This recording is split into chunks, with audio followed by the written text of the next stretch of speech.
नमस्कार साथियों, मैं सवय सिंह एक बार पुनः एनवीरा एजुकेशन यूट्यूब चैनल पर आपका हार्दिक स्वागत करता हूं। साथियों, मैं आपको ये जानकारी देते हुए बड़ा हर्ष का महसूस कर रहा हूं कि आगामी सरकार की जितने भी जो योजनाएं हैं, इसके अंदर बहुत सारी भर्तियों का पिटारा खुलने वाला है। आगामी जो योजनाएं निकल रही है सरकार के द्वारा रोजगार को लेकर, इसमें भर्तियाँ जो अभी पेंडिंग बताई जा रही है, इसके अंदर रिट की भी भर्ती संभावित बताई जा रही है। चंद दिनों के अंदर ये भर्ती सुलभ हो जाएगी। उसके बाद में फर्स्ट ग्रेड की वैकेंसी भी बताई जा रही है। साथ ही आगामी अपने पास में पुलिस कांस्टेबल का एक और हाईकोर्ट का पेपर भी साथ में चल रहा है, तो इनकी ज़रूर आप रेगुलर तैयारी करें। साथियों, आज हम पढ़ने वाले हैं मुगल काल के बारे में। मुगल काल के प्रमुख शासकों के बारे में हम पढ़ रहे थे, चूंकि मुगल काल का जो संक्षिप्त ब्यौरा है उसके बारे में हमने जानकारी ले ली। साथ ही ज़हीरुद्दीन बाबर की संपूर्ण ऐतिहासिक जानकारी के बारे में हम पढ़ चुके हैं। आज हम पढ़ने वाले हैं नूरुद्दीन मोहम्मद हुमायूं के बारे में। नूरुद्दीन मोहम्मद हुमायूं जो हैं, इनकी पारिवारिक डिटेल भी देखेंगे। इनका जन्म कब हुआ था, राज्य अभिषेक कब हुआ था, इनके भाइयों के नाम क्या क्या बताए जाते हैं, भाइयों के अंदर जो इन्होंने प्रमुख रूप से अपना साम्राज्य बंटवारा किया था, इसकी भी डिटेल पढ़ेंगे। साथ ही इनके जन्म से संबंधित भी जानकारी पढ़ेंगे। निर्वासित काल के बारे में भी हम जानकारी ले रहे हैं। तो शुरू करने जा रहे हैं मुगल साम्राज्य। मुगल साम्राज्य, चूंकि हम ये बात कर चुके हैं कि मुगल साम्राज्य का शासनकाल जो देखने को मिलता है, यह 1526 से लगाकर 1707 बताया जाता है, जिसके अंदर मुगल कालीन प्रमुख जो शासक है अपने प्रभाव के साथ में दिल्ली की राजगद्दी के ऊपर काबिज हुए थे। अब इस शासनकाल के अंदर हमने ज़हीरुद्दीन बाबर के बारे में ऑलरेडी पढ़ लिया है। ज़हीरुद्दीन बाबर के बारे में पढ़ लिया, जीवनी पढ़ लिया, उसके सैन्य अभियानों के बारे में भी हमने पढ़ लिया। इनका कार्यकाल देखें तो 1526 ईस्वी से लगाकर 1530 इसका कार्यकाल हमने पूर्ण ऐतिहासिक ब्यौरा के साथ में इसको पढ़ लिया था। आज हम पढ़ने वाले हैं नूरुद्दीन मोहम्मद हुमायूं के बारे में। बाबर का बेटा नूरुद्दीन मोहम्मद हुमायूं। नूरुद्दीन मोहम्मद हुमायूं के बारे में हम डिटेल पढ़ने वाले हैं। हुमायूं के जन्म से संबंधित भी जानकारी लेंगे, लेकिन सर्वप्रथम हम जो हैं हुमायूं का शासनकाल देख लेते हैं। हुमायूं का जो शासनकाल हमें देखने को मिलता है साथियों, यह बड़ा ही रोचक बताया जाता है। हुमायूं का शासनकाल जो है दो कालखंडों में विभक्त बताया जाता है। पहला जो है यह 1530 से लगाकर रेगुलर 40 ईस्वी तक इन्होंने 10 वर्षों तक 1540 तक लगातार शासन किया, और उसके बाद में 15 वर्षों तक, कितने वर्षों तक, 15 वर्षों तक ये निर्वासित जीवन इन्होंने जिया था। कैसा जीवन जिया था? निर्वासित जीवन जिया था। इनके बारे में भी डिटेल पढ़ेंगे, क्योंकि इनके निर्वासित काल के तहत हमें शूर वंश की ऐतिहासिक डिटेल पढ़ने को मिलती है। उसके बाद में दूसरा जो इनका शासनकालीन कालखंड देखने को मिलता है, यह 1555 ईस्वी से लगाकर मात्र 56 ईस्वी तक इन्होंने शासन किया था। निर्वासित जो जीवन है, इनके बारे में भी बड़े पैमाने की डिटेल हम पढ़ने वाले हैं, जिसके अंदर बहुत सारे इंपॉर्टेंट क्वेश्चन निकल कर आएंगे। सूर्यवंश से संबंधित शेरशाह सूरी के बारे में भी पढ़ेंगे, सिकंदर सूरी के बारे में भी पढ़ेंगे। उनकी उपलब्धियां भी हम जरूर पढ़ने वाले, और प्रमुख युद्धों के माध्यम से यह उपलब्धियां हमें देखने को मिलेगी। तो नूरुद्दीन मोहम्मद हुमायूं का शासनकाल हमने देख लिया है साथियों। अब हम बात करते हैं कि हुमायूं जो हम पढ़ रहे हैं, तो हुमायूं का अर्थ क्या बताया जाता है, यह भी कई बार पूछा जाता है कंपटीशनों के माध्यम से। तो हुमायूं का जो अर्थ हमें देखने को मिलता है साथियों, हुमायूं का अर्थ बताया जाता है सौभाग्यशाली। सौभाग्यशाली, हालांकि इनका नाम का अर्थ जरूर सौभाग्यशाली है, लेकिन मुगल काल का वह शासक जिसने जीवन में सबसे ज़्यादा संघर्ष झेले, वह शासक हुमायूं बताया जाता है। तो इनके जीवन का अर्थ हमने जान लिया। अब हम बात कर लेते हैं हुमायूं के जन्म के बारे में। तो हुमायूं जो हैं, इनका जन्म जो हमें देखने को मिलता है साथियों 6 मार्च, इनका जन्म 6 मार्च 1508 ईस्वी को इनका जन्म बताया जाता है। जन्म कहाँ हुआ था? तो इनका जन्म बताया जाता है काबुल के अंदर। काबुल में इनका जन्म बताया जाता है। तो हम इनकी माता का भी नाम देख लेते हैं। तो बाबर की एक पत्नी का नाम माहम सुल्ताना भी बताया जाता है। तो माहम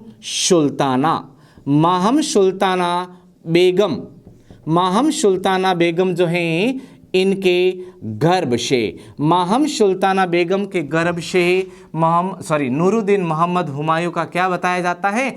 जन्म बताया जाता है। हमने इनकी माता की डिटेल पढ़ ली है। तो साथियों बात कर लेते हैं हुमायूं के पिता के बारे में। तो हुमायूं का जो पिता का नाम हमें देखने को मिलता है वो मिलता है आपके बाबर, जैसा कि हमने पहले पढ़ लिया है। बाबर के 3 रानियां बताई जाती है, दिलदार बेगम, गुलरुख बेगम और इसके साथ में माहम सुल्ताना की कोख से जन्म लेने वाला हुमायूं बताया जाता है। अब जो हम डिटेल पढ़ रहे हैं कि इनके अलावा इनके और 3 भाइयों का नाम हमें देखने को मिलता है, जैसे कामरान, अश्करी और हिंदाल। इनकी भी ऐतिहासिक डिटेल हमें पढ़ने को मिलती है। बात कर लेते हैं हुमायूं जो हैं इनकी पत्नी का नाम। वैसे इंपॉर्टेंट पत्नी का जो नाम देखने को मिलता है, वैसे 2 से 3 पत्नियां इनकी बताई जाती हैं, लेकिन इनकी जो सबसे ज़्यादा सवाल पूछे गए पत्नी के बारे में, उस पत्नी का नाम बताया जाता है हमीदा बानो बेगम। हमीदा बानो बेगम इनकी पत्नी का नाम बताया जाता है, जो ईरानी घराने से बताई जाती है। ईरानी घराने की इनकी बेगम थी हमीदा बानो बेगम।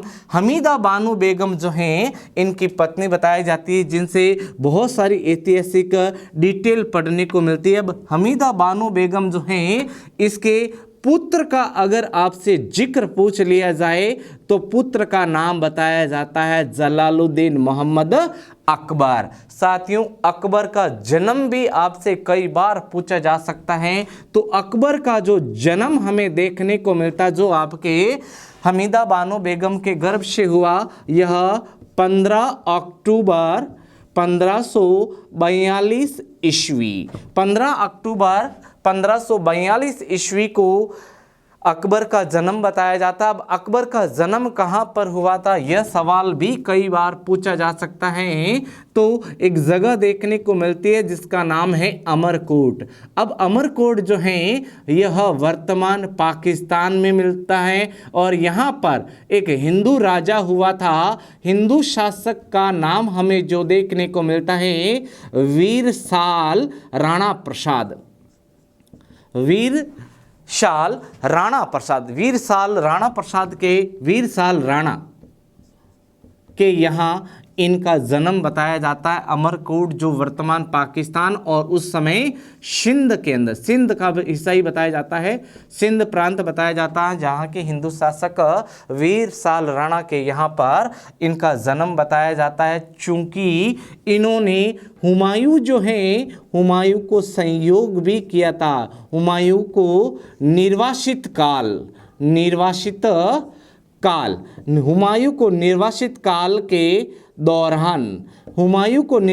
काल के दौरान इनको सहयोग भी किया था, और इन्हीं के महल के अंदर अकबर, जलालुद्दीन मोहम्मद अकबर का क्या बताया जाता है साथियों? जन्म बताया जाता है। अब हम बात कर लेते हैं हुमायूं जो हैं इनकी एक बहन का भी जिक्र पढ़ने को मिलता। बहुत ही प्रसिद्ध ऐतिहासिक जानकारी, जरूर ध्यान रखिए आप। बहन का जो नाम बताया जाता है वो बताया जाता है गुलबदन बेगम इनकी बहन का नाम बताया जाता है। अब गुलबदन बेगम जो हैं इनकी डिटेल इतनी इम्पोर्टेंट क्यों है, तो हम जान लेते हैं। नूरुद्दीन मोहम्मद हुमायूं जो हैं इनकी आत्मकथा के बारे में डिटेल पढ़ लेते हैं। तो नूरुद्दीन मोहम्मद हुमायूं जो हैं इनकी आत्मकथा जो है इसे हुमायूं नामा के नाम से जाना जाता है। अब हुमायूं नामा जो ग्रंथ हैं यह किस भाषा के अंदर रचित किया गया था, तो भाषा का नाम जो हमें देखने को मिलता है वो है आपके फारसी भाषा। और इस ग्रंथ को पूर्ण करने का जो कार्य किया है, ग्रंथ को पूर्ण करने का जो पूर्ण करने का जो कार्य किया है वो बेगम गुलबदन के नाम से जाने जाती है, जो हुमायूं की बहन बताई जाती है। चूंकि गुलबदन ने ही अपने पिता बाबर की तुज़ुक-ए बाबरी, जो तुर्की भाषा के अंदर मुगलिया सल्तनत का एकमात्र ऐतिहासिक ग्रंथ देखने को मिलता है, उसे भी पूर्ण किया था। आगे बढ़ते हैं, बात कर लेते हैं नूरुद्दीन मोहम्मद हुमायूं जो हैं, अगर इनके पुत्र के बारे में पूछा जाए तो पुत्र की डिटेल ऑलरेडी मैं आपको बता चुका हूं। जलालुद्दीन अकबर के नाम से यह जाना गया है। अब अकबर जो है ये निरक्षर बादशाह बताया जाता है, इसे कबूतरबाजी और नंगाड़े बजाने का शौक बताया जाता है अकबर को। अब अकबर जब है इनका जन्म होता है तो मात्र 12 या 13 वर्ष की आयु बताई जाती है जब हुमायूं का देहांत हो जाता है। अब हम बात कर लेते हैं, बहन के बारे में पढ़ लिया है तो बात कर लेते हैं हुमायूं के भाइयों के बारे में। इनके जो भाई बताए जाते हैं वो कुल 4 भाई थे ये अपने समेत। इनसे छोटा जो भाई बताया जाता नाम कामरान बताया जाता है, और कामरान के अलावा इनके जो भाई बताए जाते हैं इनमें एक नाम अश्करी, वह सबसे छोटा जो भाई बताया जाता है उसे हिंदाल के नाम से जाना जाता है। किसके नाम से? हिंदाल के नाम से। और हिंदाल से संबंधित जो ऐतिहासिक जानकारी निकल कर सामने आती हैं वो यह बताई जाती हैं कि अकबर जो है यह अकबर का ससुर बताया जाता है। हिंदाल जो है यह अकबर का ससुर बताया जाता है। और हिंदाल की जो पुत्री बताई जाती हैं जिसका नाम बताया जाता है रुकैया बेगम। अब रुकैया बेगम जो है इससे मात्र 9 वर्ष की अवस्था के अंदर जलालुद्दीन अकबर का पहला निकाह किया जाता है। तो 4 भाइयों के बारे में हमने डिटेल पढ़ ली है। अब हम बात कर लेते हैं कि इनके जो भाई हैं, जैसे हिंदाल का अगर आपसे पूछ लिया जाए तो इनकी माँ का भी जिक्र आपसे पूछा जा सकता है कि जहीरुद्दीन बाबर की किस बेगम का पुत्र बताया जाता है हिंदाल। तो हिंदाल जो है यह दिलदार बेगम का पुत्र बताया जाता है। किसका? दिलदार बेगम का पुत्र बताया जाता है हिंदाल। आगे बढ़ते हैं साथियों, ये जो डिटेल हम डिटेल लेने जा रहे हैं इसे जरूर नोट डाउन करना, क्योंकि हुमायूं एकमात्र ऐसा मुगलिया सल्तनत का शासक बना जिसने अपना शासन जो है अपने भाइयों के अंदर विभक्त किया, बंटवारा किया है। अब बात कर लेते हैं हुमायूं के राज्याभिषेक के बारे में। अगर बात करें तो राज्याभिषेक हुमायूं का हुआ था 30 दिसंबर 1530 ईस्वी को। हुमायूं का जो राज्य अभिषेक है वो 30 दिसंबर 1530 ईस्वी को इनका राज्य अभिषेक हुआ। और प्रथम शासक जिसने अपना साम्राज्य अपने भाइयों में अपने भाइयों में विभक्त किया, अपना साम्राज्य अपने भाइयों में विभक्त करने वाला पहला सुल्तान बताया जाता है, बादशाह बताया जाता है, जिसे नूरुद्दीन मोहम्मद हुमायूं के नाम से जाना जाता है। बात अगर भाइयों में राज्य के बंटवारे को लेकर पूछ ली जाए तो सर्वप्रथम हम बात कर लेते हैं कामरान के बारे में। कामरान जो हैं इसे हुमायूं ने कौन कौन सा अपना साम्राज्य का क्षेत्र दिया है, तो नाम आता है आपके काबुल व कंधार का जो क्षेत्र है वो कामरान को दिया गया था। उसके बाद में अगर बात करें अश्करी, तो अश्करी जो हैं इन्हें काबुल व कंधार का कुछ हिस्सा भी प्रदान किया गया था। तो इसके साथ में अश्करी को स्वतंत्र रूप से किस क्षेत्र का संरक्षक नियुक्त किया था, तो नाम बताया जाता है संबल क्षेत्र का इसे संरक्षक नियुक्त किया। अंत में हम बात कर लेते हैं अंतिम भाई के बारे में, तो भाई का नाम बताया जाता है हिंदाल। अब हिंदाल जो बताया जाता है साथियों, हिंदाल को जो क्षेत्र दिया गया है सम्राट हुमायूं के द्वारा, इसमें मेवाड़ का अधिकांश हिस्सा, मेवाड़ व अलवर। मेवाड़ व अलवर का अधिकांश हिस्सा जो मुगलिया सल्तनत के अंदर आता था कुछ समय के लिए आया बताया जाता है। अलवर जिसे आलोर के नाम से भी जाना जाता है और अलवर का जो प्रसिद्ध शासक बताया जाता है उसे विनय सिंह के नाम से जाना जाता है। तो अलवर और मेवाड़ के कुछ क्षेत्रों को किसको दिया गया है? हिंदाल को सौंपा गया था हुमायूं के द्वारा। तो साथियों हमने हुमायूं के द्वारा अपने भाइयों के अंदर जो शासन विभक्त किया गया है उसकी जानकारी ले ली। साथ में अगर बात करें अन्य फैक्ट की तो हुमायूं का एक चचेरा भाई भी बताया जाता है। चचेरा भाई, हुमायूं का जो चचेरा भाई बताया जाता है जिसका नाम सुलेमान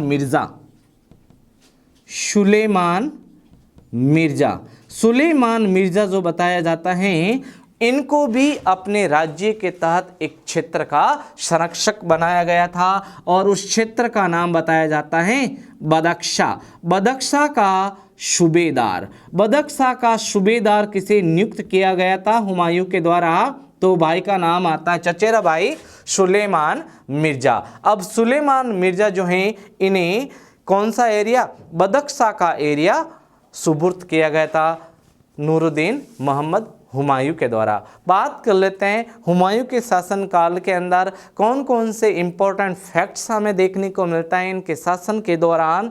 तो ये जो चीज़ हमने अभी पढ़ी है इसे नोट डाउन जरूर करना चाहती हूँ, इनमें से कई बार सवाल आपसे पूछे जाते हैं। तो बात कर लेते हैं हुमायूं जो हैं ये अन्य ऐतिहासिक जानकारी इनकी उपलब्धियाँ कौन कौन सी देखने को मिलती हैं उनके बारे में हम बात कर लेते हैं।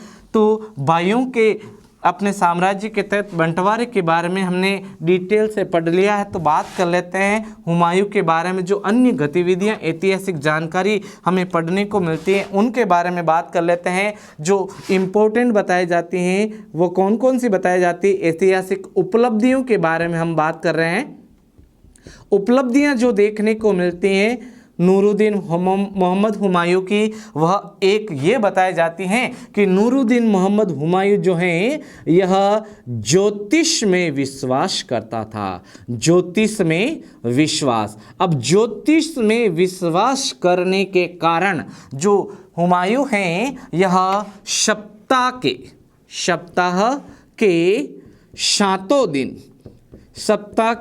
सातों दिन अलग अलग वस्त्र पहनता था। क्या करता था?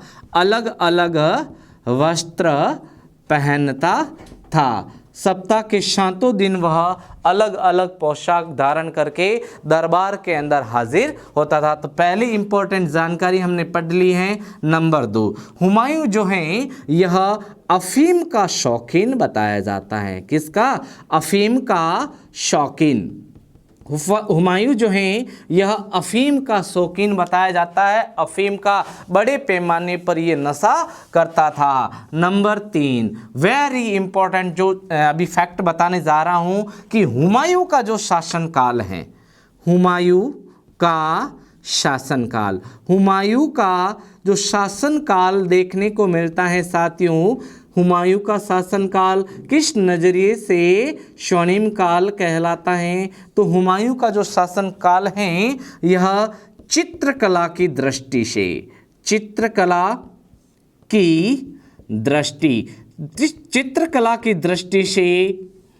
स्वर्णिम काल कहलाता है। स्वर्णिम काल चित्रकला की दृष्टि से मुगल काल का स्वर्णिम काल कौन से काल को बताया जाता है? हुमायूं के काल को बताया जाता है, जिसके अंदर बहुत सारे प्रसिद्ध चित्रों का निर्माण करवाया गया था। अब जो निर्माण चित्रों के बारे में बात कर रहे हैं तो जब हम राजस्थान की चित्रकला पढ़ेंगे तो उस समय मुगल कालीन प्रमुख जो चित्रकार हैं इनके बारे में भी जानकारी ले लेंगे। तो साथियों हमने हुमायूं की संपूर्ण जीवनी साथ में इनकी इम्पोर्टेंट फैक्ट्स जो बताए जाते हैं इनके बारे में भी हमने बात की है। नंबर 4, चौथी इम्पोर्टेंट जो बात बताई जाती है हुमायूं के बारे में वह यह बताई जाती है कि हुमायूं ने द्वीपनाह महल का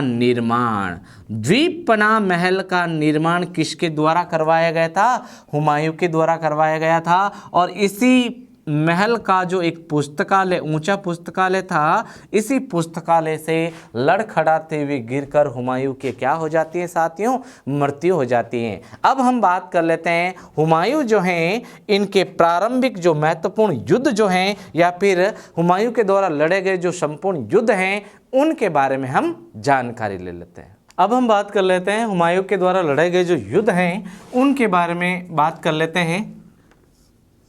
हुमायूं ने अपने जीवन काल के अंदर जो युद्ध लड़े हैं उनके बारे में हम बात कर रहे हैं। तो सर्वप्रथम जो युद्ध की डिटेल हमारे सामने आती है, जो नूरुद्दीन मोहम्मद हुमायूं का सैन्य अभियान हमें देखने को मिलता है। नंबर 1 है आपके कालिंजर पर आक्रमण। पहला जो आक्रमण हुमायूं के द्वारा जब किया जाता वो कालिंजर के ऊपर आक्रमण किया गया था। यह आक्रमण किया गया था 1531 ईस्वी के अंदर। 1531 ईस्वी के अंदर ये कालिंजर के ऊपर अटैक किया गया था साथियों। और इस अटैक के अंदर जो आमने सामने सेना हुई थी यह प्रताप रुद्रदेव वसेज हुमायूं के मध्य यह युद्ध हुआ था। और अगर साथियों पूछ ले कि कालिंजर पर आक्रमण किया गया था हुमायूं के द्वारा, तो इस आक्रमण का परिणाम क्या हुआ था, तो परिणाम स्पष्ट रूप से देखने को मिलता है कि इस युद्ध के अंदर हुमायूं जो है यह विजय हासिल कर चुका था, विजय प्राप्त कर ली। और परिणाम के तहत अपार धन संपदा जो है यह हाथ लगी है। इस अभियान के तहत हुमायूं को अपार धन संपदा हाथ लगी थी। उस अभियान का नाम कालिंजर पर आक्रमण जो 1531 बताया जाता है, प्रताप रुद्रदेव के खिलाफ यह अभियान किया गया था। और अगर साथियों पूछ लिया जाए इस आक्रमण का कारण पूछ लिया जाए तो प्रताप रुद्रदेव जो बताए जाते हैं, प्रताप रुद्रदेव की अफगानों से मित्रता।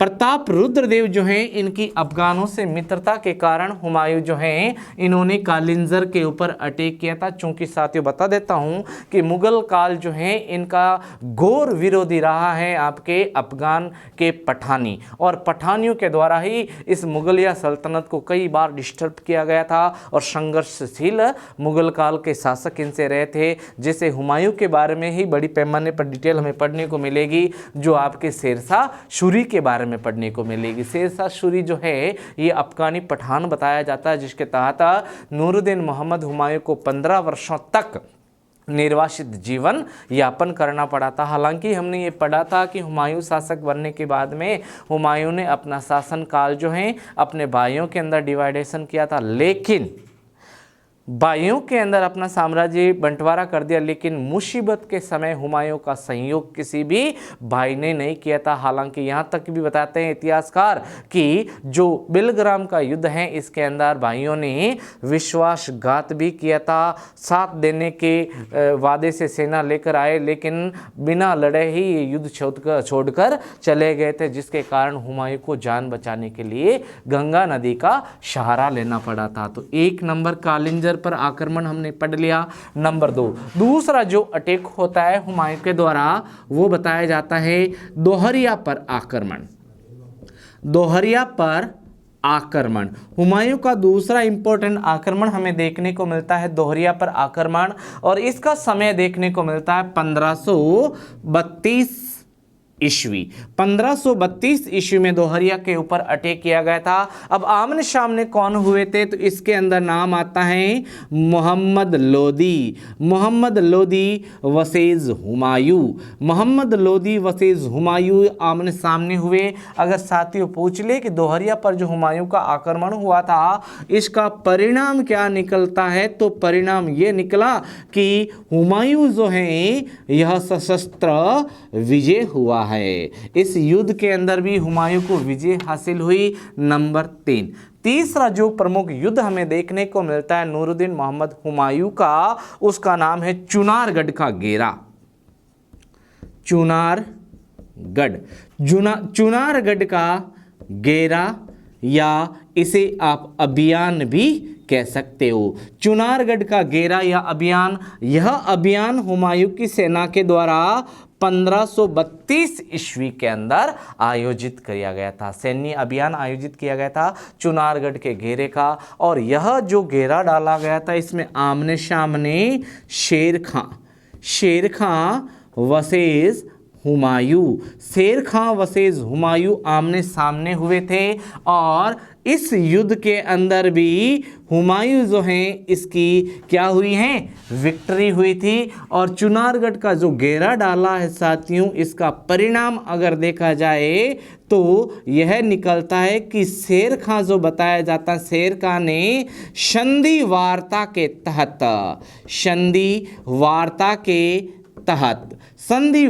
के तहत अपने पुत्र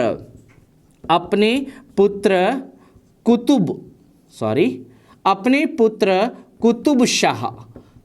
शाह को हुमायूं की शरण में भेजा।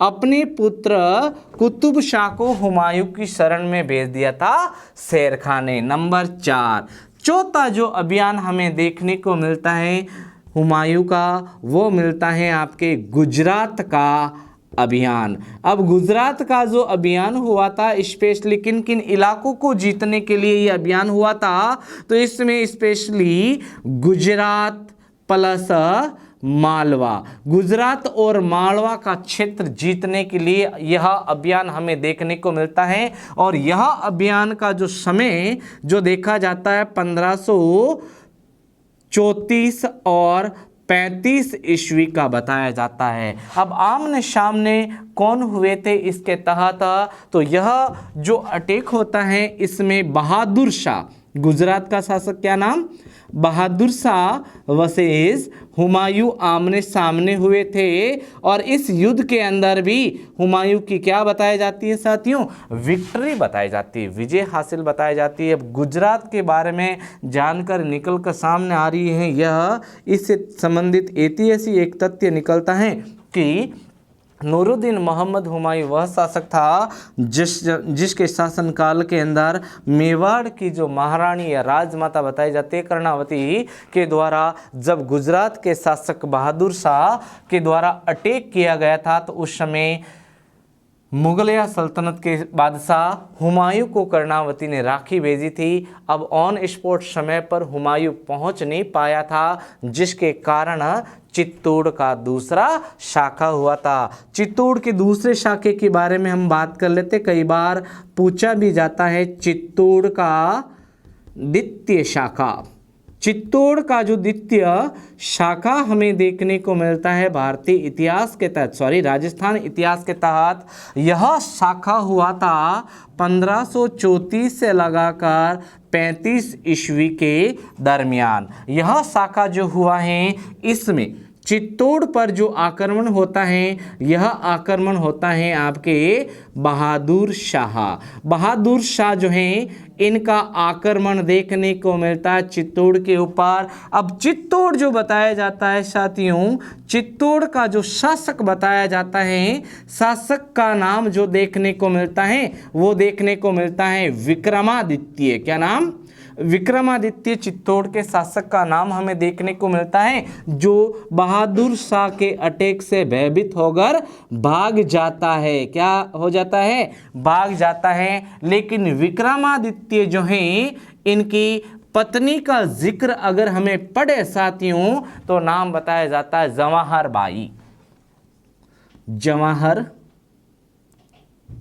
बाई। इनकी पत्नी का नाम बताया जाता है जवाहर बाई जो हैं इन्होंने सशस्त्र सैन्य अभियान की बागडोर संभाली। और जो राजमाता देखने को मिलती है चित्तौड़ की, राजमाता का नाम हमें देखने को मिलता है कर्णावती ने जौहर व्रत का निदान राज वीरांगनाओं के सामने रखा, लेकिन जवाहर बाई ने खारिज कर दिया कि मरना ही है तो क्यों ना हम वीर गति को प्राप्त हुए। और इन बहादुर शाह के शासकों का हम डटकर मुकाबला करें। तो जहार बाई जो हैं इन्होंने शहादत हासिल की थी। साथ में अपनी इज्जत और आबरू बचाने के लिए जो कर्णावती जो हैं इन्होंने 13,000 वीरांगनाओं के साथ में 13,000 वीरांगनाओं के साथ 13,000 वीरांगनाओं के साथ जौहर व्रत धारण किया। जौहर व्रत धारण किया।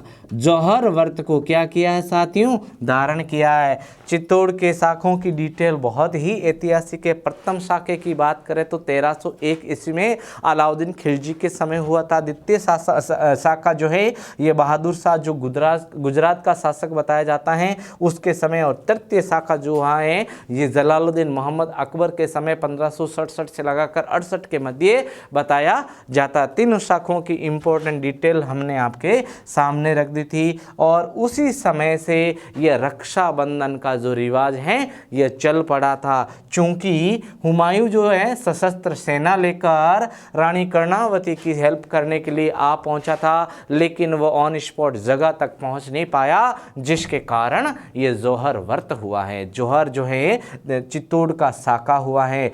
चूंकि इस शाखे के अंदर विक्रमादित्य जो हैं यह युद्ध स्थली को छोड़कर भाग जाता है। कितनी रानियों ने जौहर किया? तो जौहर बताया जाता है 13,000 वीरांगनाओं में। किन के नेतृत्व में किया? तो नाम आता है कर्णावती। क्या नाम आता है साथियों? कर्णावती के नेतृत्व में यह जौहर हुआ था। तो साथियों हमने नूरुद्दीन मोहम्मद हुमायूं के प्रारंभिक जो युद्ध हैं उनकी डिटेल पढ़ी थी, जिसके तहत कालिंजर पर आक्रमण, दोहरिया पर आक्रमण, चुनारगढ़ का घेरा और गुजरात अभियान जो संपूर्ण जीत हासिल की है नूरुद्दीन मोहम्मद हुमायूं ने। अब इस कंडीशन के साथ में जो इम्पोर्टेंट युद्ध हमें देखने को मिलते हैं नूरुद्दीन मोहम्मद हुमायूं के, उनके बारे में जांच कर लेते हैं। अब हम बात कर लेते हैं नूरुद्दीन मोहम्मद हुमायूं के जो इम्पोर्टेंट जो युद्ध हमें देखने को मिलते हैं, बैटल हमें देखने को मिलते हैं, उनके बारे में हम बात कर लेते हैं, जिसके कारण हुमायूं को निर्वासित जीवन यापन करना पड़ा था।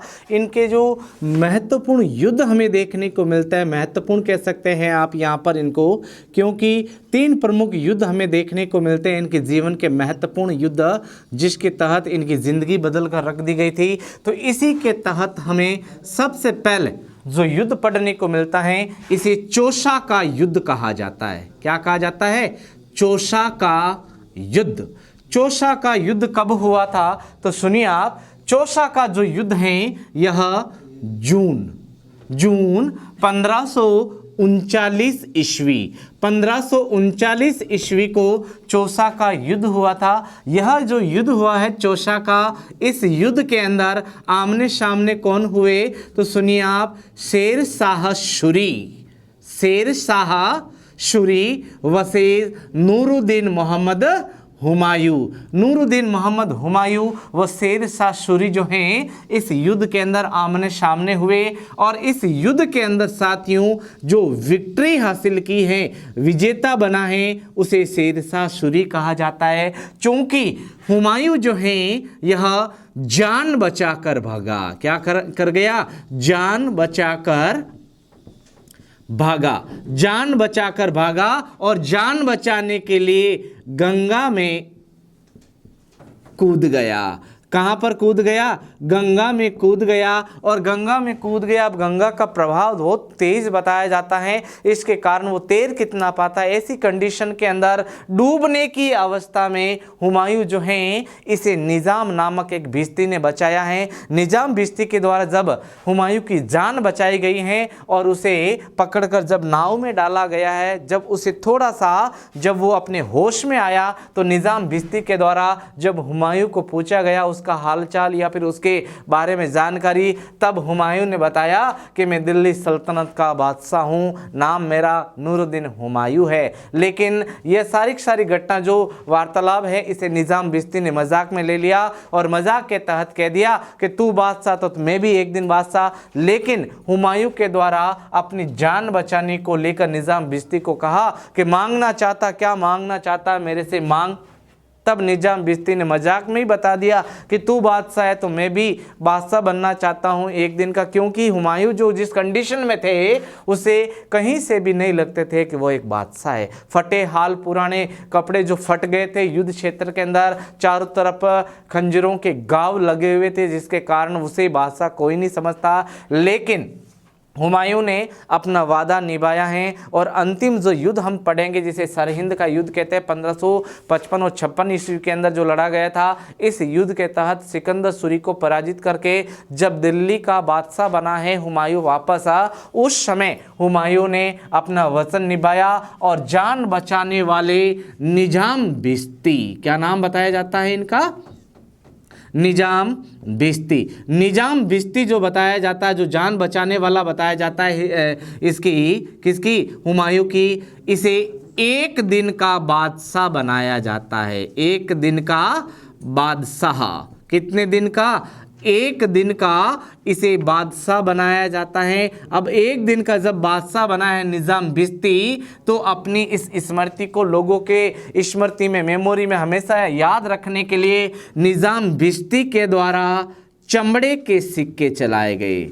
चमड़े के सिक्के, चमड़े के सिक्के किसके द्वारा चलाए गए, किस काल के अंदर चलाए गए, तो मुगल काल बताया जाता है। एक दिन के अपने शासन काल के अंदर निजाम बिस्ती के द्वारा किनका प्रचलन करवाया गया, चमड़े के सिक्कों का। कई सारे सिक्कों के बारे में जानकारी पढ़ने को मिलती है। सिक्कों से संबंधित ऑलरेडी हम वीडियो बना चुके हैं जिसके अंदर सिक्कों की संपूर्ण ऐतिहासिक जानकारी हमने ऑलरेडी पहले ही आपको दे दी है। तो सिक्के, चमड़े के सिक्के जारी किसने किए थे, निजाम बिस्ती के द्वारा जारी किए गए थे। अब जान बचाकर हुमायूं भागा है, यहाँ से भागकर वह अपने भाइयों के पास में पहुंचा है। अस्करी ने उससे वादा किया कि वो उसकी हेल्प करेगा, सहायता करेगा। छोटी मोटी सेना संगठित की है हुमायूं ने और पुनः एक बार शेरशाह सूरी के सामने आ धमका है। दूसरा जो इंपॉर्टेंट हमें युद्ध देखने को मिलता है साथियों, उसे कन्नौज या इसे बिलग्राम का युद्ध कहा जाता है। किसका, बिलग्राम का युद्ध, कन्नौज या बिलग्राम का युद्ध कहा जाता है इसे। और यह युद्ध कब होता है तो सुनिए आप, इस युद्ध का जो समय हमें देखने को मिलता है 17 मई। इस युद्ध का, कन्नौज या बिलग्राम का जो युद्ध है यह 17 मई 1540 ईस्वी को हुआ था। और इस युद्ध का जो आमने सामने हुए थे शेरशाह सूरी वर्सेस नूरुद्दीन मोहम्मद हुमायूं। शेरशाह सूरी और नूरुद्दीन मोहम्मद हुमायूं आमने सामने हुए और इस युद्ध के अंदर भी विक्ट्री हासिल कर गया है शेरशाह सूरी। शेरशाह सूरी इस युद्ध के अंदर जीत गया, चूंकि अस्करी जो भाई बताया जाता है हुमायूं का, उसने सहायता देने का वादा किया, लेकिन सहायता देने से वो मुकर गया, अपनी सेना लेकर वापस चला गया। इस कंडीशन में इस युद्ध के अंदर पराजित हो गया है हुमायूं। और हुमायूं पराजित जो हुआ है, पराजित होने के बाद में हुमायूं जो हैं इन्होंने 15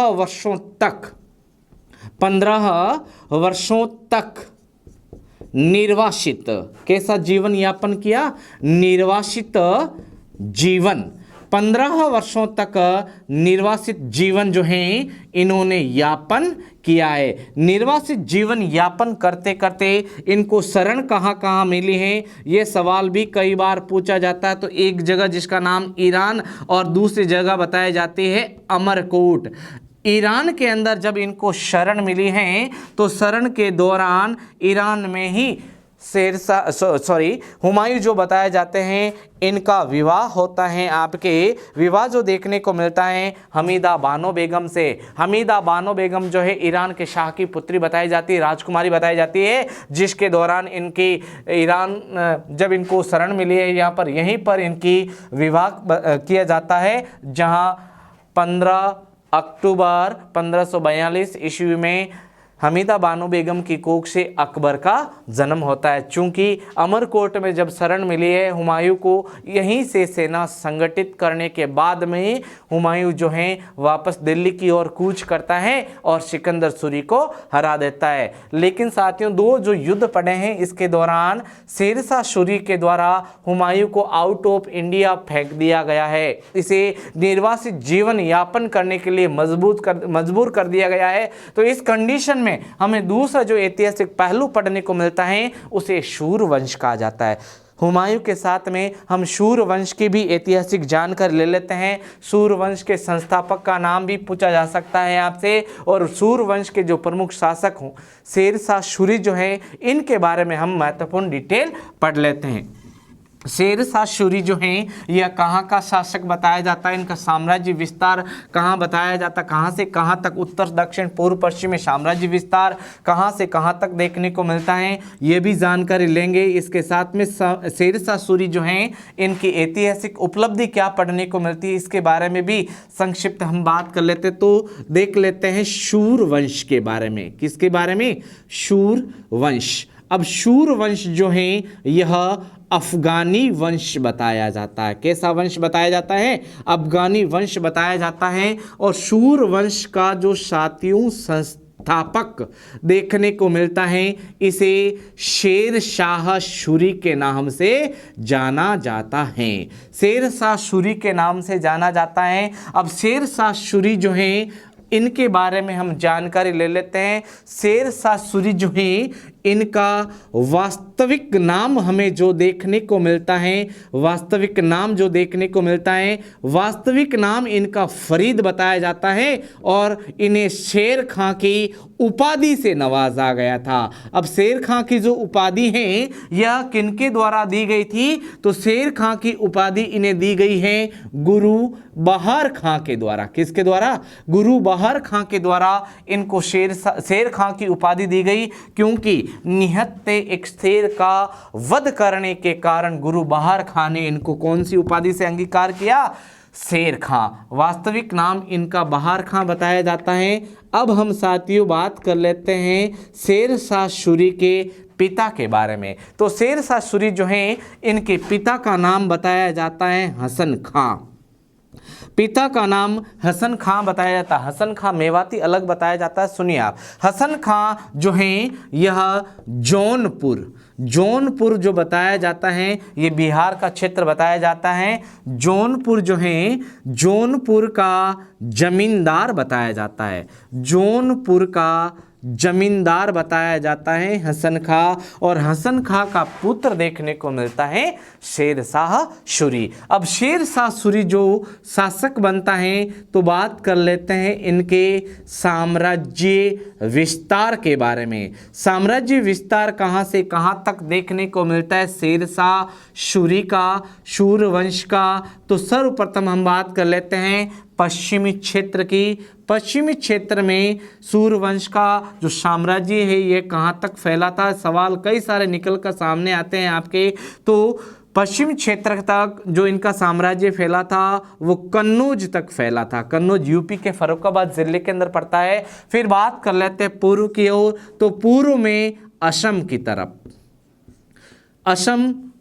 असम तक अगर साथियों पूछे कि असम का प्राचीन नाम क्या देखने को मिलता है तो नाम आता है कुसुमपुर। फिर बात करते हैं दक्षिण की ओर। तो दक्षिण में सूर्यवंश का जो साम्राज्य है ये कहाँ तक फैलागा? तो दक्षिण के अंदर बंगाल तक इनका साम्राज्य फैला, और उत्तर में इनका साम्राज्य फैला हुआ था हिमालय तक इनका साम्राज्य फैला हुआ था। साथियों अगर प्रसिद्ध युद्धों की बात करें तो ऑलरेडी हम युद्ध पढ़ चुके हैं डिटेल सहित। एक युद्ध का नाम चौसा और दूसरे का जो नाम हमें देखने को मिलता है उस युद्ध का नाम बताया जाता है कन्नौज या बिलग्राम का युद्ध। कन्नौज या बिलग्राम जो है का युद्ध, इंपॉर्टेंट युद्ध देखने को मिलता है शेरशाह सूरी। लेकिन प्रसिद्ध युद्ध के तहत इनके इम्पोर्टेंट जो सैन्य अभियान हमें देखने को मिलते हैं। क्या अभियान देखने को मिलते हैं? सैन्य अभियान जो देखने को मिलते हैं, सैन्य अभियान के तहत शेरशाह सूरी ने अजमेर के साथ में जोधपुर के साथ में मेवाड़ क्षेत्र को भी जीत लिया था, मेवाड़ को विजित किया था। साथ क्या बताया जा रहा है? अजमेर, जोधपुर और मेवाड़ को विजित किया था। इंपॉर्टेंट जानकारी निकलकर सामने आती है जोधपुर के बारे में।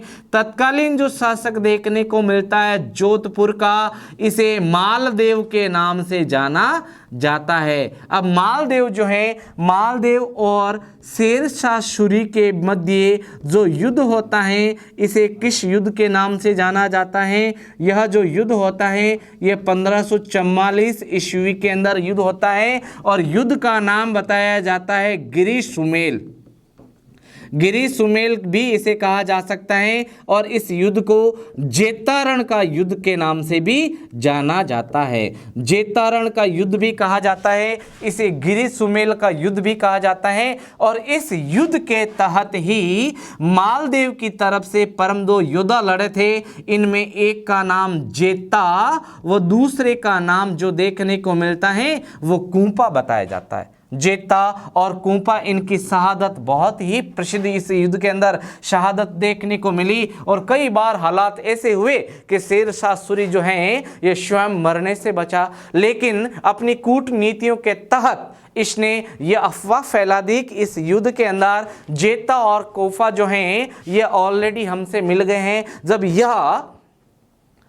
यह जानकारी जब मालदेव के कानों तक पहुंची है तो मालदेव जो हैं अपनी सेना सहित सोजत तक आ धमकाए, लेकिन सोजत से वो वापस इस क्षेत्र में नहीं आया, जिसके कारण जेता और कुंपा को इस युद्ध क्षेत्र के अंदर अपना अदम्य साहस दिखाना पड़ा और वीर गति को प्राप्त हुए थे। तो वीर गति को प्राप्त कौन हुए? यहाँ पर जेता और कुंपा। ये युद्ध कब लड़ा गया? 1544 ईस्वी के अंदर। युद्ध का नाम गिरी सुमेल, जिसे जेतारण का युद्ध भी कहा जाता है। तो सैन्य अभियानों के बारे में भी हमने बात कर ली और इस युद्ध को जीतते जीतते शेरशाह सूरी को इतनी मुसीबत झेलनी पड़ी कि अंततः उसने यह वर्ड कहने पड़े कि एक मुट्ठी भर बाजरे के लिए मैं हिंदुस्तान की बादशाहत खो देता। अर्थात ऐसे कई बार कंडीशन बने हैं जिसमें शेरशाह सूरी जो हैं यह मरते मरते बचा है। साथियों आगे बढ़ लेते हैं। शेरशाह सूरी के बारे में हम डिटेल पढ़ रहे हैं। तो शेरशाह सूरी के द्वारा भारत के अंदर जो सिक्के प्रचलित करवाए गए थे इनकी भी डिटेल पढ़ लेते हैं। तो सर्वप्रथम नाम आता है रुपया। रुपये का प्रचलन जो भारत के अंदर किया गया है वो शेरशाह सूरी के द्वारा किया गया। ये रुपये का जो प्रचलन हुआ है ये चांदी का धातु बताया जाता है और इसका वजन बताया जाता है आपके साथियों 178 ग्रेन।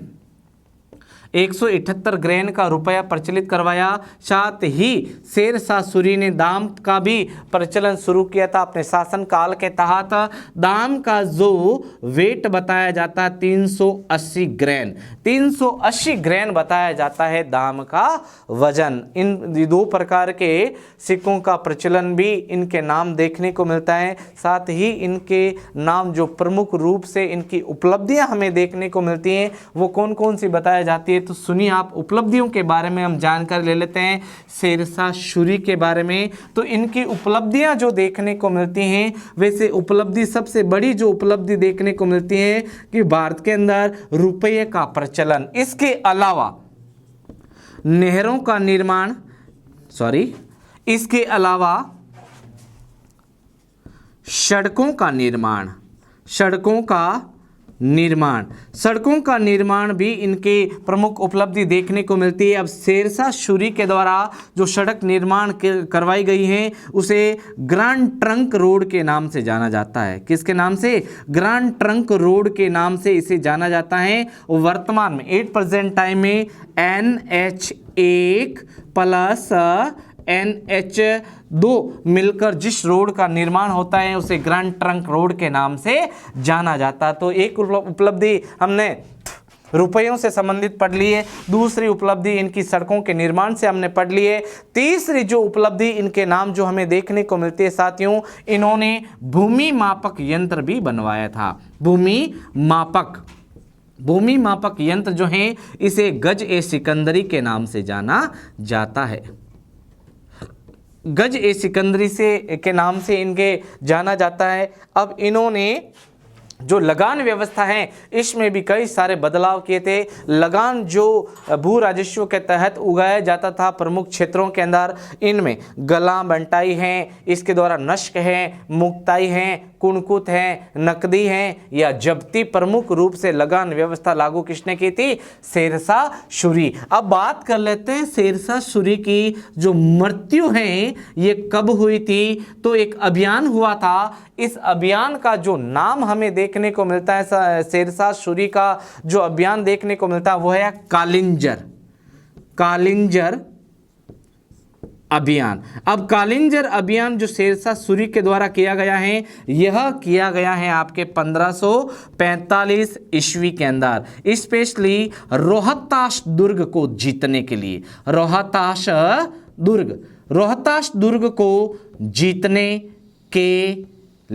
रोहतास दुर्ग को जीतने के लिए कालिंजर अभियान किया गया था। लेकिन दुर्भाग्य से सेना संचालन या फिर तोपखाने का जो संचालन है शेरशाह सूरी ने अपने हाथ में लिया और तोपखाने का प्रचलन करते हुए जब तोपें दागी गई हैं उस समय एक चिंगारी आकर बारूद के अंदर आकर गिर गई, जिसके कारण समीप में खड़े शेरशाह सूरी जो हैं इनकी मृत्यु हो जाती है। जब शेरशाह सूरी की मृत्यु हो जाती है तो इनके मकबरे के बारे में भी कई सारे इंपॉर्टेंट फैक्ट्स निकल कर सामने आते हैं कि इनका मकबरा कहां पर बनाया गया है।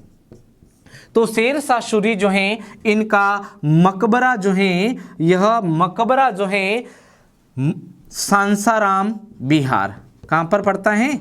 सांसाराम बिहार जो है इसके झील के मध्य, किसके? झील के मध्य इनका मकबरा बना है जो डमरू नुमा बताया जाता है। कैसा बताया जाता है? डमरू नुमा एकमात्र मकबरा जिसके ऊपर हिंदू मंदिरों की छाप मिलती है। मंदिर शैली, हिंदू मंदिर शैलियों के अंदर ये डमरू नुमा मकबरा बना है। किसका बना है? शेरशाह सूरी। और शेरशाह सूरी के उत्तराधिकारियों की बात करें साथियों तो नाम आता है सिकंदर सूरी, जिसे अंतिम जो युद्ध पढ़ने वाले हैं सरहंद का युद्ध, जिसके अंदर हुमायूं ने इसे पटकनी देकर सूरवंश को हमेशा के लिए समाप्त कर दिया और दिल्ली स्थित राजगद्दी को पुनः प्राप्त कर लिया। तो सूरवंश की संपूर्ण ऐतिहासिक जानकारी के बारे में हमने ब्यौरा ले लिया। अब हम बात कर लेते हैं कि हुमायूं के द्वारा चौसा और कन्नौज का युद्ध जीतने के बाद में 15 वर्षों तक जो निर्वासित जीवन यापन किया है,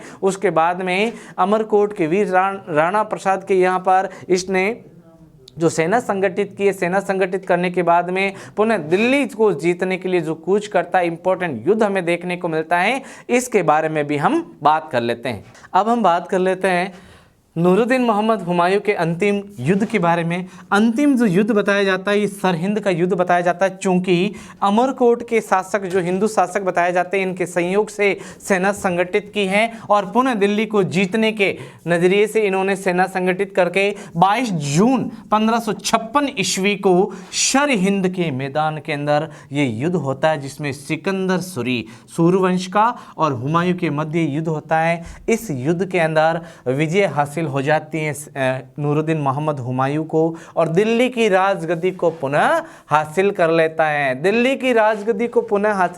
है। और उसके बाद में द्वीपना नामक एक किले का निर्माण करवाता है और ऊंचा एक पुस्तकालय भी निर्माण करवाता है। और पुस्तकालय से नीचे उतरते वक्त पुस्तकालय से नीचे उतरते वक्त लड़खड़ाकर नीचे गिरने से नूरुद्दीन मोहम्मद हुमायूं जो हैं इनकी 24 जनवरी 1556 ईस्वी को मृत्यु हो जाती है। 24 जनवरी 1556 ईस्वी को द्वीपना के पुस्तकालय से नीचे उतरते वक्त सीढ़ियों से गिरकर इनकी मृत्यु हो जाती है। और मृत्यु के बाद में इंपॉर्टेंट एक और क्वेश्चन आपके लिए निकलता है इनके मकबरे से संबंधित।